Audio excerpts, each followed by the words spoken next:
توبې مولوي صاحب فرمایي ما اورېدلي دي چې سړی 80,000 واره ووایي لا اله الا الله، چې بیا کوم سړی په جهنم کې یې مسلمان جهنم لره تللی قبر کې په عذاب الله عذاب چې لرې کوي. دی وایي ما دغه وظیفه 3-4-5 واره ویلې اوس ما سره پرته وله 80,000 مې یو ویلې وه 80,000 مې بله ویلې 80,000 ول په مشک کې یو ځوان و دا مشهور و دته کشف قبور. کشف قبور دا معنا چې قبر ته ودرېږي ورته معلومېږي چې دا قبر په عذاب دی که نه دی. ستا دا کوم خلک سته پېښور کې موږ 20 کاله مخکې په کوړه خټک کې ول نو یو طالب و هغه ډېر به پریشان و ډېر به غمګین و کمال نه دی ورکړه د الله رب العزت چاته دی به په دا مړو په یادېږي دا په عذاب دی دا نه دی دا څه ده. نو دی چې و دا هم داسې ځوان و اوس موږ نه په پوهېږو چې ټک دی که رښتیا وایي ول داسې ناست و یو واره چپس پور خیر خیر ول زما مور په جهنم کې زما مور د اور د جهنم په اور سوځل کېږي. نو موږ دی وایي زما سره دا وظیفه ما 3-4 واره کړې وله زما سره پرته وه ما یوه نسخه د ده په مور پسې وبخښله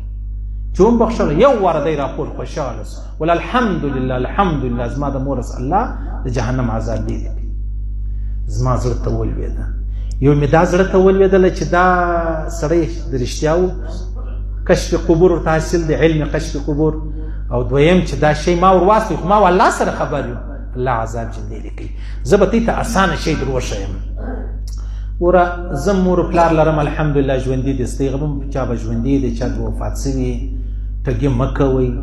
په درواغو بیا نه سره بخښو صحیح ده په یو دیګ چاول بیا نه سره بخښو موږ وږي یو موږ مجبور یو د خدای په نامه که ستا ومړي ته خو نو نه ستا حال احوال نشته دی والله درته وایي چې تا پرون چې ختم کړی زه والله په خبر یم مړی والله درته ووایي صحیح سلو 80,000 واره لا اله الا الله ووایه کاغه موږ به تواب کوو هغه کوچني چې شه په ګوته یې نه یار نمبرو ډیجیټل شي ټګي به نه کوي په مجلس کې بیا نه کوي نه خلک ګپه کوي دی ذکر کوي د چې بیا شاته پوښتنه پسې وکړه کارونه به د دغه ګرده خراب یا په پټه کوه یا تسبیح کې ریا نه راځي از مفتي معلوم شي او په خوله مه ښوروه خوله به نه سر ښوروې په زړه کې وکه هم پروا نه لري په زړه کې وکه هم پروا نه لري او که یوازې بیا په خوله باندې هم کوه 80,000 یو ووایه 80,000 بل ووایه 80,000 خالي په خپل مور پلار شي زما 80 ختمه ستا دا یو واره چې ستا 80,000 واره الله اله الا الله ووایي الله رب العزت په مور پلار په قبر کې پریشان و الله به عذاب چې لرې کوي. زه هغه خبرې درته کوم چې زموږ کې تاوان دي د ملایانو کې تاوان دي ستا کې پیدا ده زه خبرې درته کوم که ملایان وایي ورور ته یو ملا و ما یو ورځ وویل مال دا ختمت نو دا علیده موږ یو ځای میلمانو دو زه مسله د ښکاره کوم پلاني کتاب کې پلاني کې دا ستا ختم دی دا اعمال کې کوه بس صحیح ده ټیک موږ ولا ته بیا څه ایماندار یې کوه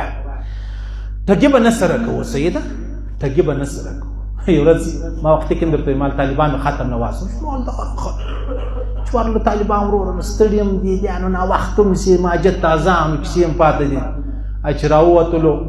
نو خالي چاولې ورکړو یا ما پښتون جواب مال څو ورشي مرشي دا پیسې ویار په ولا کړی الله دې ول دغه مړی نه دی که په جنت کې الله دې جهنم درکوسي په خدای قسم غبنه درکو ته په ما ولي خپل پلار بخښې او په کرایه بخښې په کرایه ته نو وایي بیا زره یو په یو ورځ مکو په لاس ورځ مکو او بیا ورځ وک ځان سره کښېږه په خپل مور پلار بیا دغه رقم بل واره وای بیا کې داسې یار ول دي دغه بابا وفات شوی یا دغه رقم بیا غوتر وبخښه والله که ګپ درته کوم دا رښتیا از شیخ صاحب رحمه الله فرمایي دغه سړی څه شلو بېهوشه شو چې زما مور په عذاب ای سړی پټ وظیفه ورسره پسې ویې بخښه دی بېرته راپورته شو نو دا معلومه شوه چې سړی 80,000 واره لا اله الا الله ووایي او بیا په خپل مړي پسې وبخښي که په عذاب الله یې د عذاب خلاصوي که په عذاب الله یې د عذاب خلاصوي. ستا داسې ډېر ښه ملګري ستا چا مور مړی چا بابا وفات شوي دا پسې ووایاست والله ډېر زبردسته کیسه ده